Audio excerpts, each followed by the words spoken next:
Hey, all Lee from Fry's Garage here, where the training starts and the learning doesn't stop. So, sonic testers, sonic cleaners. We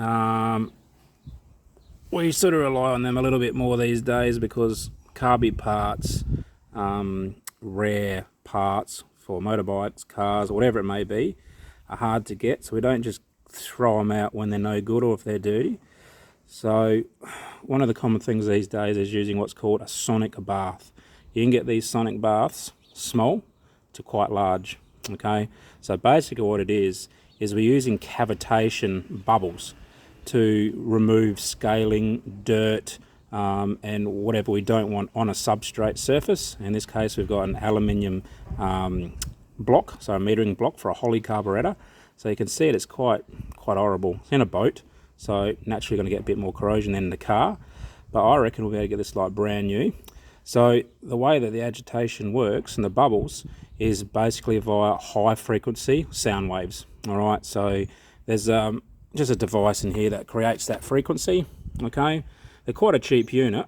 So we'll fill it up, we'll stick it in here, we'll check it after an hour, see what it does, and then we'll keep going until such time that I think we're good.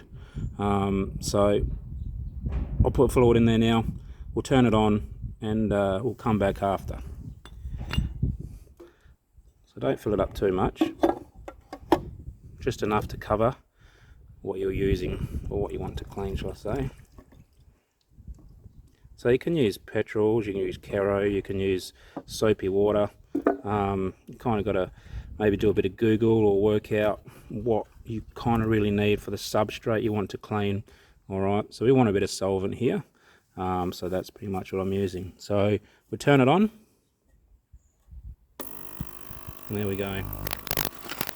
Now it's producing sound waves. You can see that. You can start seeing it start to cavitate and create bubbles. You see that? It's as simple as that. Quite a unique design, but we're using the basic fundamentals of science. It's incredible. So let's kick back for an hour. I'll come back and we'll see how it's changed. See you in a minute. Alright guys, we're back. I'll turn this baby off and we'll have a look at what she's done for us. So it's been, I want to say 2 hours. Let's have a look.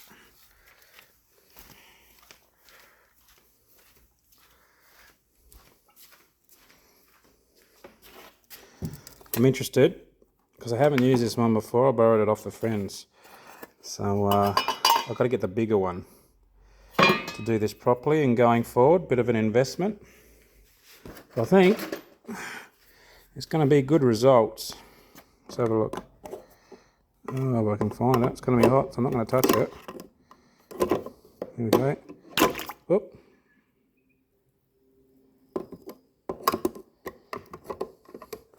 It's being a bit of a hard bolt.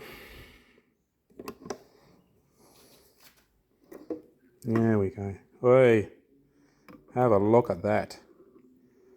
Check that out, eh? Let's get this out a bit better. Give her a rub down. Put this away. We'll have a good look. Good peeky. Oh.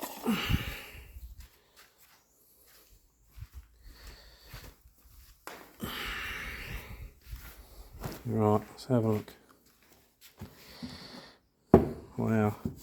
Give her a pat down. I like what I see. Oh, wowza. Very impressed. So we've gone from, I don't know if you can see that, we've gone from something that's had a lot of external corrosion to something that's really tidied up. And I haven't rubbed this off. A lot of this is probably going to come off and it's going to give the original sheen. But wow, hey? It's like a new one. I'm very, very impressed. So there we go. For the sake of a couple $100 in one of these guys, which I know you can get much bigger, to put complete carbies in there and whatever you like. Pumps, watch parts, whatever you want to chuck in it. Whatever. False teeth. Go your hardest. But the finish on that was amazing. Very impressed. It's like brand new. And it hasn't damaged it. So the aeration and the bubble effect at high frequency has really done its job. It has not damaged this at all. So there we go. So what I'll do is I'll get a bigger tub, bigger machine, and I might try a couple of these units here that I've got spare, and we'll try and tidy them up and see how good we get them, because they're too good to throw out. People will tell you, no, throw out, buy a new one. Well, I'll tell you what, unless you've got a decent credit card, some of these bad boys, like this is a this is a 670 marine style. So we've got hook vents for marine application for safety. This is a 670 Street Avenger, I reckon, that one. Yeah, it is. And we're talking $1,900 now. Well, you know what? Even if I spend $500 on one of those and fix that, that's paid off already. Put a kit through it. Let's say we spend $200 in a kit, maybe re-zinc a couple of these nice little bits here, but I think they'll come up brand new in the bloody bath anyway. So I'll do the whole thing, and I'll come back another day and I'll show you a complete unit that I've sonic bathed, rebuilt, and see how good we can actually get it. All right, so take it easy, all. You can do whatever you want to achieve. Just try. Just give it a crack. Righto. Cheerio.